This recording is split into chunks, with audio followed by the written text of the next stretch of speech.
Speaking of a steady stream of lies, the RNC was last week putting forward their ridiculous narrative that only Trump can save us from the reality we're currently living, created by Donald Trump. How does that work? Only Trump can save you from what I've created that you're living through right now and is a hellscape. Anyway, that was a narrative that was not really challenged there during the RNC. What we did know is that there are a lot of Kentucky voices that were in attendance. We had cancel culture victim and cultural warrior, now Mitch minion, Nick Sandmann. I believe that we actually have a clip of Nick Sandmann right now that I'd like to share. In 2019, I attended the March for Life in Washington, D.C., where I demonstrated in defense of the unborn. Later that day, I bought a Make America Great Again hat because our president, Donald Trump, has distinguished himself as one of the most pro-life presidents in the history of our country. So that is Nick Sandmann standing, I think, actually at the Lincoln Memorial where that famous altercation took place. He's, of course, hailed as a cultural warrior and victor because he sued CNN and for some got some undisclosed settlement. But he has, of course, now been hired as an intern or campaign staff for Mitch McConnell. So, of course, that's what we need is more smug, smart-ass white kids. Of course, that's the GOP, right? So they know their audience. We also had the Mitch minion, the defender of your freedom to get COVID, Dan Cameron, who said Breonna's name, but made no mention of her murderers. Generally had one of the better received and unifying speeches of the night, which of course is a incredibly low bar. Really, you could not set the bar lower. But we do have a clip of his speech as well. Sadly, there are some who don't believe in this wisdom or in the better angels of our shared American history as they tear down the statues of people like Ulysses S. Grant, Frederick Douglass, and even Mr. Lincoln himself. Even as anarchists mindlessly tear up American cities while attacking police and innocent bystanders. So yeah, I'm not 100% sure about that list of statues that he just mentioned there. I cannot vouch for the accuracy of that. But hey, it's the RNC. Why be accurate? Speaking of Kentucky voices, Rand Paul was there. He then proceeded to claim an impressive degree of victimhood when BLM protesters yelled at him to say Breonna Taylor's name as he left the White House. He said he thinks they were paid protesters and would have gotten him and his wife on the ground, either killing them or beating them unconscious if the police had not been there. So this is what he's saying to people, right?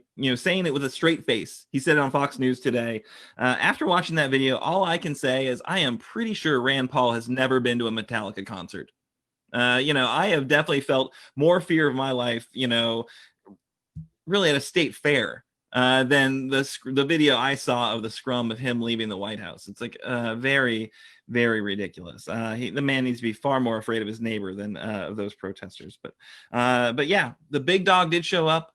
The Grim Reaper was in fact there. He didn't show up in person. He did a pre-recorded and actually quite short video. But despite its not very long span, he crammed a lot of garbage in there. And actually, we do have a clip of that. They want to tell you when you can go to work, when your kids can go to school. They want to tax your job out of existence and then send you a government check for unemployment. They want to tell you what kind of car you can drive, what sources of information are credible, and even how many hamburgers you can eat. They want to defund the police and take away your Second Amendment rights.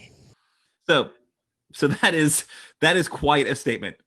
Hamburgers, people. I don't know who is the hamburger police, but they are out there and they are watching you, and they're going to tell you what kind of car you can drive to drive up to get your hamburger, your socialistly, allocated one hamburger per month, I'm sure, is the way that's going to work when the socialists get control.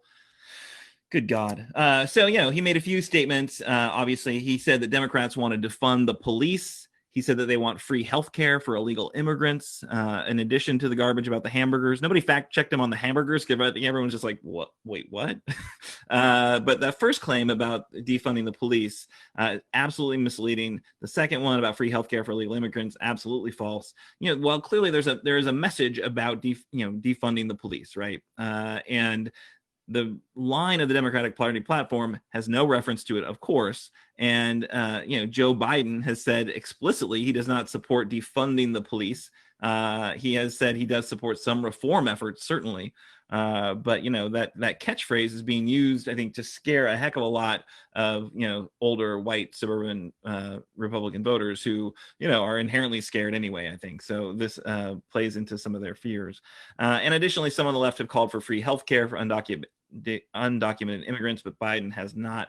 And this is coming from an NBC kind of fact checker, Adam Edelman from NBC News. So Biden supports allowing undocumented immigrants to get some Affordable Care Act coverage to Dreamers, working with Congress to lift the 5-year waiting period for Medicaid and Children's Health Insurance Program eligibility for low-income, lawfully present immigrants. So there's nowhere in the Democratic platform that says the things that Mitch says Democrats want to do.